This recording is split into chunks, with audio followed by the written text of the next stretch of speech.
Bonjour. J'ai reçu une question. Quelqu'un m'a demandé d'expliquer sur audio, vidéo, pourquoi je tiens à parler sur le mariage. Comme j'ai dit, le mariage pour lequel j'essaie de parler, c'est selon la Bible. Et ceux qui lisent la Bible vont comprendre que dans les premiers trois chapitres du livre de Genèse, on parle du mariage d'Adam et Ève.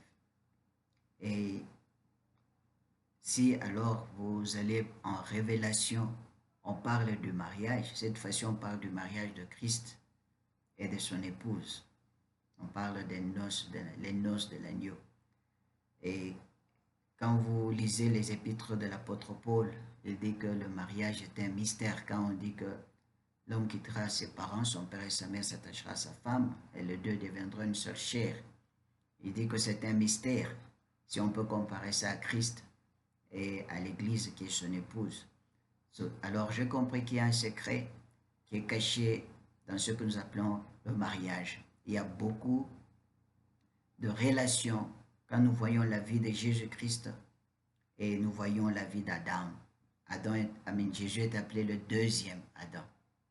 Et nous comprenons pourquoi on parle du premier Adam qui était marié à Ève. Et nous parlons du deuxième Adam qui est marié à son épouse qui est l'Église. Ça veut dire qu'il y a une relation. Alors, dans ce que j'écris, si vous voulez bien comprendre les choses en lisant mes écrits, vous connaîtrez la profondeur de ce que le mariage est. J'ai aussi parlé de proto-évangile, ça veut dire le début de l'évangile. Ça commençait encore dans le premier mariage, quand Dieu parle de la sémence de la femme. Il parlait de Jésus-Christ. Ça veut dire dans le premier mariage, bien qu'il y a eu une chute de ce mariage-là, de même, il y a eu aussi le début de la rédemption de Christ. Ça veut dire le plan de rédemption ne commence pas avec la naissance de Jésus-Christ. Le plan de la rédemption de l'humanité commence dans le jardin d'Éden avec Dieu lui-même. Vous verrez qu'après la chute, Adam et Ève, ils ont eu honte parce qu'ils étaient nus. Ils se sont couverts de feuilles de figuier. Mais Dieu a tué un animal et les a couverts de la peau de l'animal et le sang était versé sur eux. Voilà un peu pourquoi je prie et je fais mes recherches sur le mariage.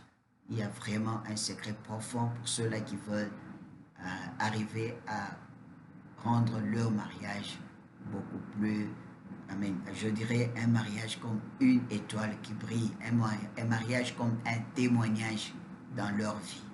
Voilà un peu pourquoi j'écris sur le mariage.